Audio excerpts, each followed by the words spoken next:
Hi, I'm Laura Flanders. Hurricane Katrina blew in 10 years ago this month. Today on the Laura Flanders Show, we travel to New Orleans to speak with Oliver Thomas, who was City Council President during the storm and its aftermath. I'll ask him what went wrong and what went right in the recovery. And later, we'll hear from New Orleans poet Sunni Patterson. All that and a few words from me on people, property, and principles. Welcome to our program.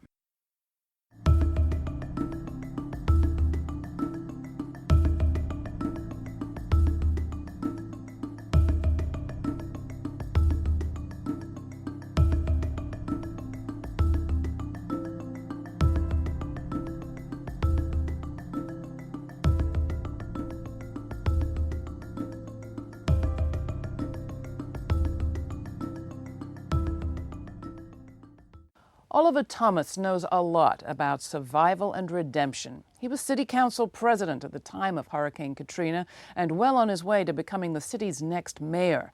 The people of New Orleans were shocked when he pled guilty to accepting bribes and moved from City Hall to federal prison not long after. After spending 3 years behind bars, he returned to New Orleans as an outspoken advocate, as well as a popular radio host and playwright. We spoke to him at WBOK, where he hosts the morning show. Describe your New Orleans of August 28th, 2005.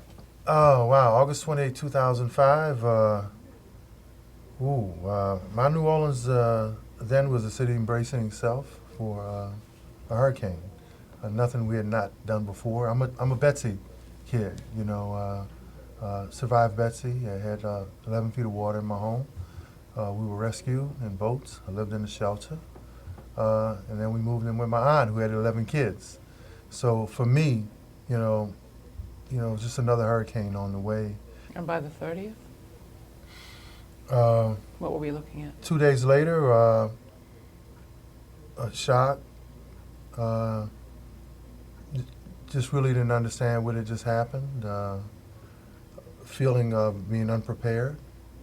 You know, the city has just experienced Mother Nature's wrath, and I was trying to locate loved ones like everybody else. This 10 years on, who do you think of in terms of those loved ones, lives lost? I think of Miss Joyce Green and her granddaughter, who grew up with my mom, who was found on the side of the house after people said nobody was there. I think of my brother, who came back to help me, who one morning said he didn't feel like getting up. And when I went back, he was in the same position in the hotel room when I found him. And I think about all those people.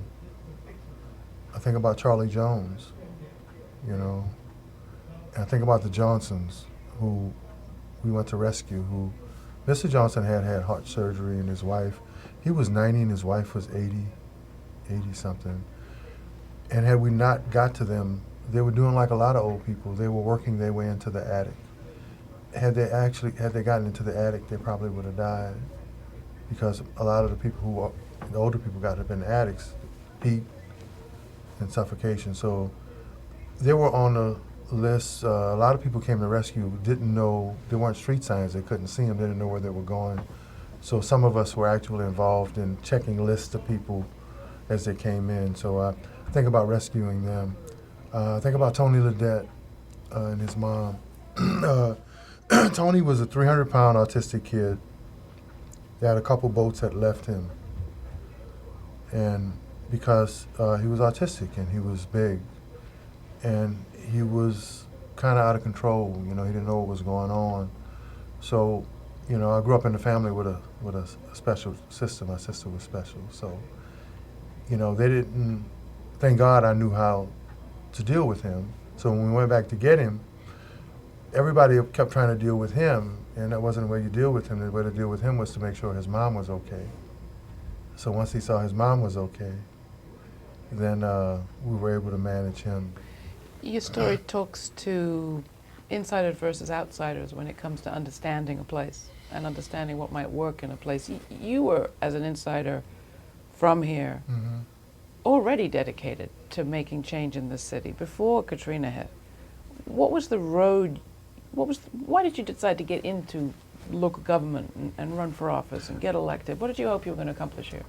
I did everything I said I was never going to do. I was never coming back to New Orleans.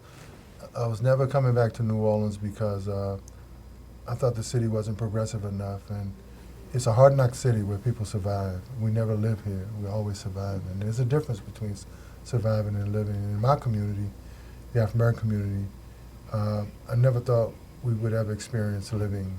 So when I went away, I was like I was gone. I said I would never get married. I did that.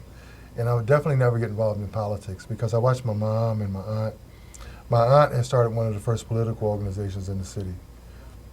And I would watch her meet with all of these politicians and all of these people in government, and our streets weren't paved. And we had open canals that ran through our community, and we didn't have bus service.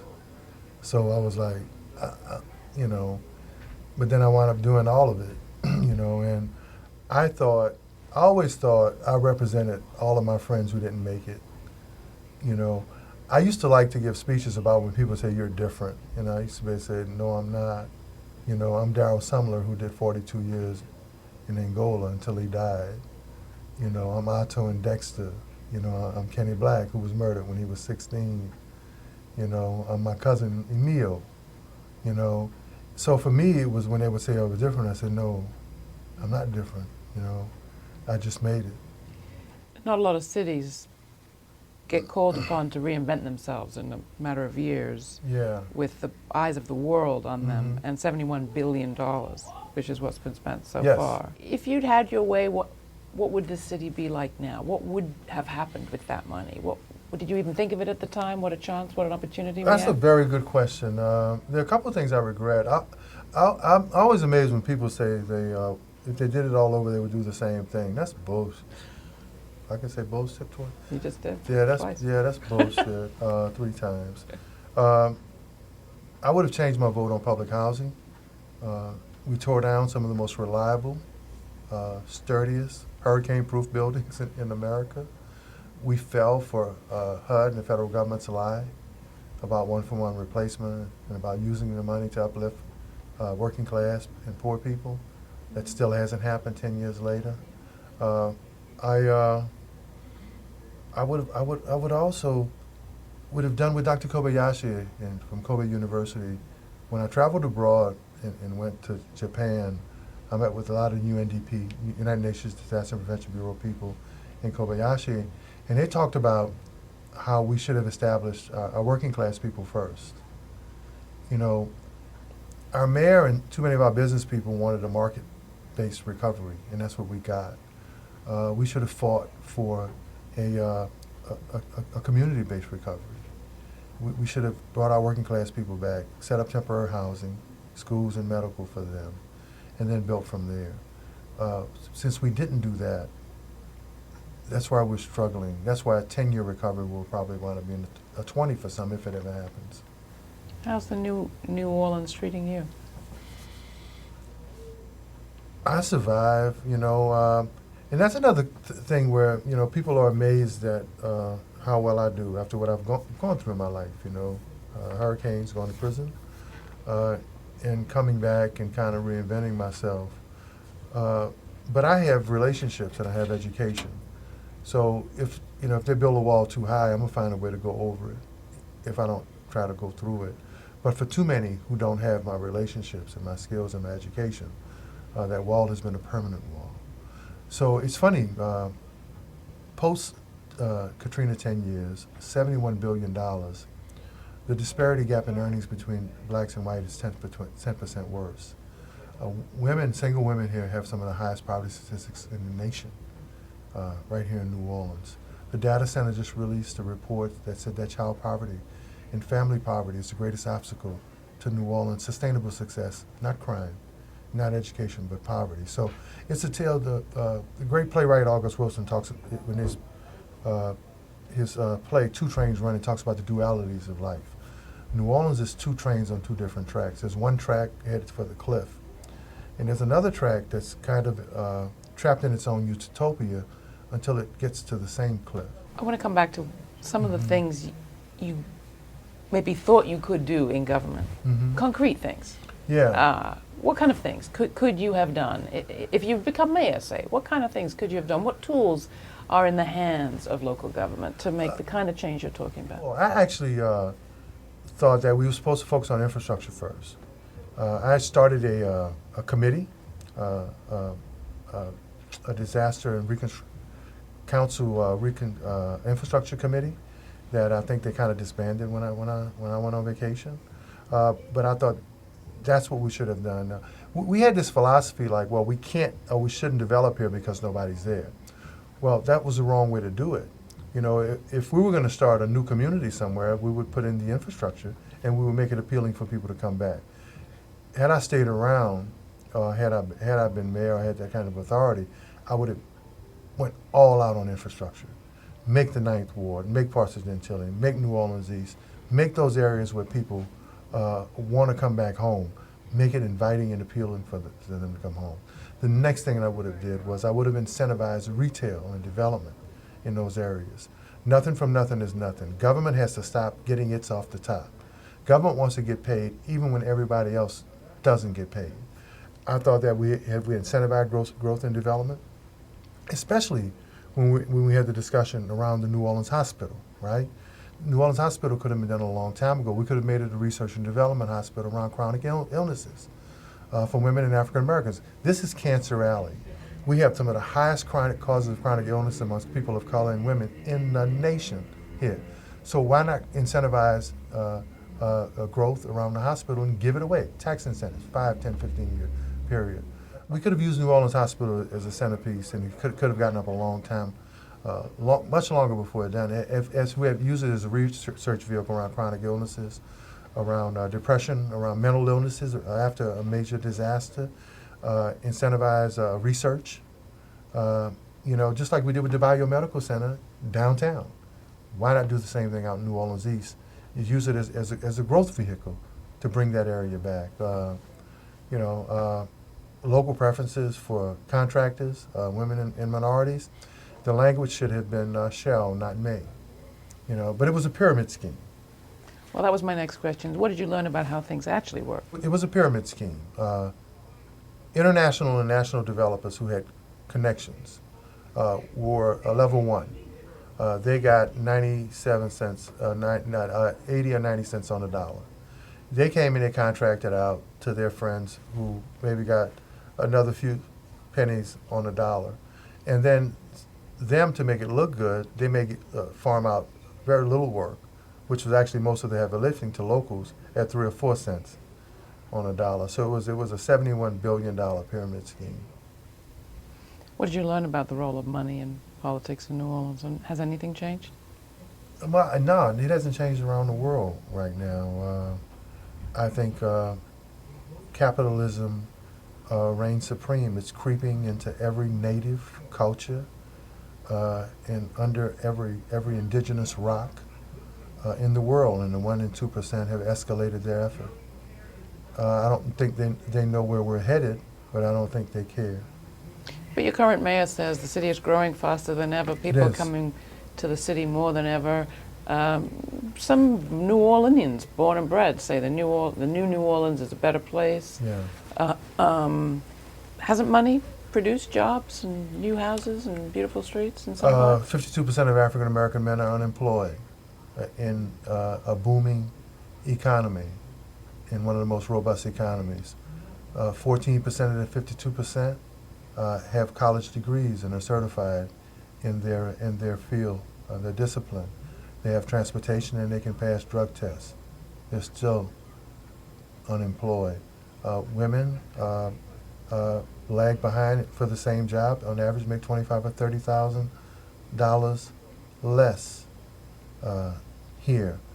We still don't know the disparity in terms of contracting, where minority contractors and women and local contractors are fighting every day to stop these international and national onslaughts from these major corporations that are cream skimming and raiding all of the coffers, recovery coffers. So, yeah, it is a tale of two cities, but one tail is wagging The other tail is tucked under its legs. So what's your advice to young men of color in particular? Maybe the, young kids coming out of lower ninth as you once did. Educate yourself as best you can. Create your own economy. Discipline yourself. Get involved. We have to get back to, I think, where we were in the 60s and 70s in terms of the cause. Capitalism is so powerful that well-intended people every now and then wonder if the cause is worth it because they try to figure out, they're trying to survive. That's what disaster capitalism has done to America and much of the world right now. So I would say discipline yourself. Find a cause or an effort. Do not be strangled by capitalism, but find a cause that is so powerful that is part of who you are. Talk a little bit about gentrification in the city, what's going on and how to navigate that. Gentrification is creating so much angst and anger that someone needs to get ahead of it real soon, or there are going to be some major conflict, and there are already conflicts around it. You know, we've had gangs of young African American men who are assaulting people who all they did was take advantage of an opportunity. They're not even robbing them. They're assaulting them because they're in their community. And my mother had to move out. She can't afford to live here anymore. Why are you walking here or riding your bike so happy-go-lucky when I can't stay? If we don't solve this question around gentrification, we're going to create pockets of super poverty that line the outskirts of the city.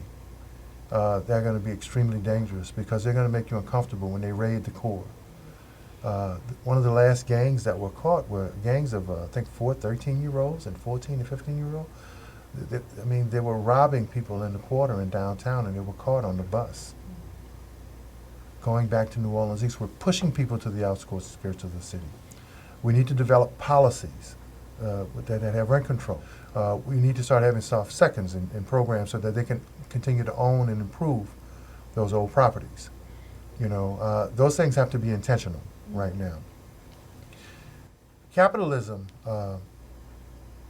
it's a beast that takes its own shape and initiates its own movements and its own cause. So if you are not as deliberate on the other side as that beast is, it will consume everything that it touches. I think of your original story and the kid who wouldn't move to rescue without his mother. Right. That spirit is still here.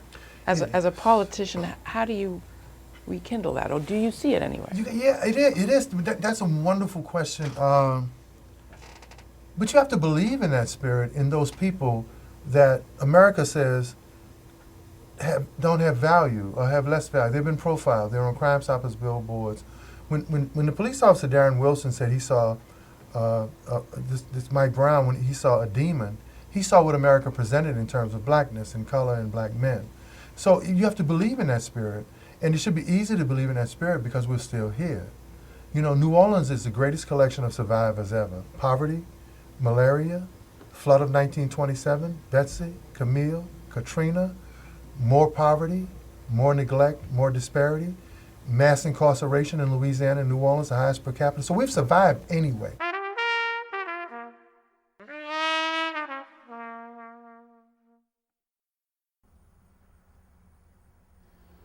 How does one begin to tell of the end when somewhere in the middle truth lies belly up in the gutter, dingy and still, stained with poverty, the type no detergent can get out of nowhere? She said water ran up the street, asked if I had ever seen something you normally only hear about, and now her house is home to nothing and no one except the memories she remembers as she stands atop broken bunk beds and shards. The only picture she ever had of her mother and father together. She remembers happy here. Before the rain came, before the flood of filth filled their eyes, circus-like, she said, they think we are fools when really they are the clowns. Step right up, Hurry, hurry, for little or nothing you can see the best of the worst. First come, first served. This is destruction at its finest. Death has never looked so sweet, and if you give them a treat, I guarantee they'll smile wide. Just hold on tight and watch your purse. We couldn't get rid of all the poor folks. I know, we'll get over this hump. You'll see New Orleans will be a great theme park, even better than Vegas, and certainly Disney. No worries, there's a bunch of developers to assist me. Meanwhile, privatization is taking over public housing, mixed income facility, kick them out by the thousands. Every place we've torn down can look like River Gardens. Wouldn't you prefer that over the old St. Thomas? We want to see our homes rebuilt. Be still. Be patient. It takes time to build these neighborhood associations. Excuse me, healthy, vibrant, sustainable communities. But really, Mr. Developer, what does that mean? It sounds like gentrification shrouded in a pretty language with good intentions. Many say the road to hell is paved with the same. I wonder, what kind of forklift is required to raise our souls from this muck and mire? Or what kind of fire must burn to purge our hearts of the heaviness that comes with holding a hope so heavy it hurts? That was Sunni Patterson, filmed as part of an interactive documentary called Land of Opportunity. You can see more from Sunni and a lot more on recovery from Hurricanes Katrina and Sandy at their website, landofopportunityinteractive.com. And you can see more from Oliver Thomas and our coverage of New Orleans at our website, grittv.org. It is New Orleans Remembrance Time, that time where for the last 10 years at the end of August, public attention returns for a bit to the city that abandoned its poorest to cling together on rooftops. Mostly black in a majority black city, democracy failed as spectacularly as the public safety system in New Orleans. Not only the levees, but also the social contract was breached. In the richest, most arrogant democracy on earth, it shocked the world and broke our hearts. 10 years on, the city is back. The levees are rebuilt, but the social contract's still in shreds. Let's remember, Hurricane Katrina didn't destroy New Orleans. The storm's eye passed to the east of the city. The levee breaks that followed wiped entire neighborhoods out, and public safety systems that had never served all residents well failed the most vulnerable again. 1 million were displaced, hundreds of thousands lost land and loved ones. 10 years on, the census reports that the region's regained almost 94% of its pre-storm population. New Orleans is almost 80% as big as it was before. Statistical successes are tallied up in graduation rates from new private schools, people housed in new private homes, and patients cured in private hospitals. New sprawling university medical centers open soon. But instead of fixing its public accountability problems, the city's farmed those out to public contractors and the profit system. The poor black residents who were losing homes and loved ones 10 years ago are losing them still to gentrification. If you're rich and like your property prices to rise, it's good news to you that house prices are up 58% since 2000.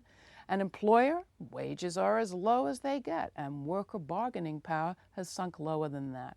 A whiter, wealthier city, you've got it. Entire neighborhoods have flipped from black to white. But democracy, that principle that societies are held together by a diverse fabric and being a member of one requires looking after one another, while some communities are still clinging on to that idea, that principle's been left to drown on a rooftop. And not just in the Big Easy. What's different is there's no shock in it. New Orleans' recovery numbers look a whole lot like the rest of the nation's.